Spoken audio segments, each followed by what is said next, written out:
to me.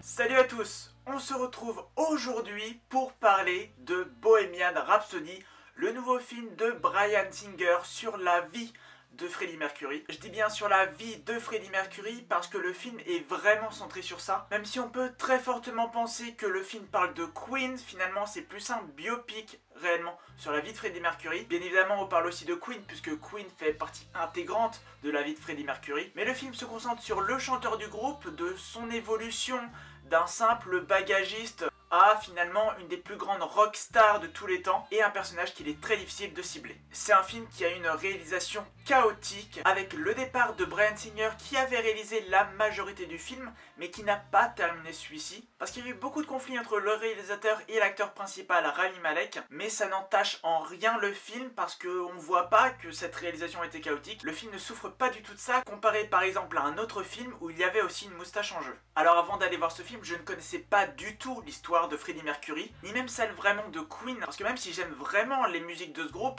je n'en connaissais pas du tout l'histoire. De Freddie Mercury, je savais juste que c'était le chanteur de Queen, qu'il était homosexuel, qu'il était un peu extraverti, et qu'il était également séropositif, et qu'il en est mort. À part ça, c'est pas trop ma génération, donc je n'en connaissais pas plus. Alors Bohemian Rhapsody, c'est un film qui divise depuis sa sortie, avec des critiques presse qui sont mauvaises, qui disent notamment de ce film que la seule chose à sauver c'est la performance de Rami Malek, que le reste est à jeter. Et à contrario, on a des critiques spectateurs qui sont vraiment élogieuses, avec énormément de gens qui ont adoré le film. Donc c'est un film qui dès sa sortie contrebalançait entre avis négatif et avis positif, et c'est finalement un peu le miroir de ce film. C'est pas anodin parce que cette dualité fait partie intégrante de ce film. Parce que le film, sans entrer dans les spoilers, alterne constamment entre moments de spectacle et moments dramatiques. Mon avis rapide sur ce film, avant de vous parler un peu plus en détail, c'est que j'ai bien aimé ce film, j'ai beaucoup aimé ce film, même si je ne l'ai pas trouvé parfait. Il y a pas mal de petites choses qui sont à revoir et il y a quelques manques. J'aurais aimé notamment un petit peu plus de moments de spectacle, ou alors que les moments déjà préexistants dans le film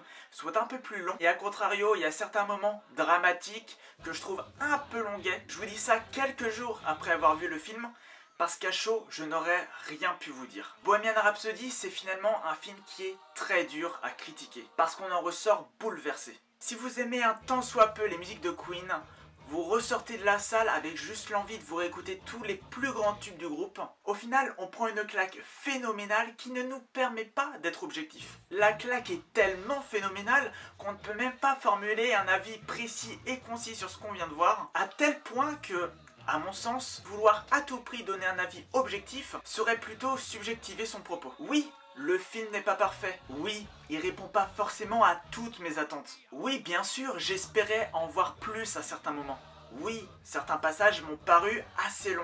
Mais j'accepte le film comme il est. Parce que ce serait extrêmement réducteur de donner un avis tranché et dénué de nuances pour un film qui n'est finalement que ça. Alors aujourd'hui, je peux vous dire que j'ai aimé ce film, j'ai adoré ce film, même si je peux pas vraiment vous dire pourquoi. Une chose par contre est certaine, c'est que la performance de Rami Malek est magistrale. C'est parfois un peu forcé, mais l'acteur s'efface petit à petit et finalement, on ne voit plus que Freddie Mercury à la fin du film. Je vous conseille vivement d'aller voir ce film et de vous forger votre propre avis. Je sais que le cinéma c'est un loisir qui peut être cher pour certains, mais si vous aimez un tant soit peu les musiques de Queen, il faut voir ce film parce que je suis prêt à parier que vous allez adorer et que ça va vous transmettre plein d'émotions. Voilà, c'est tout pour ma critique de Bohemian Rhapsody. Si vous avez aimé, n'hésitez pas à lâcher un pouce bleu, n'hésitez pas également à vous abonner. On se retrouve la semaine prochaine pour la critique des Animaux Fantastiques. En attendant, surtout portez-vous bien.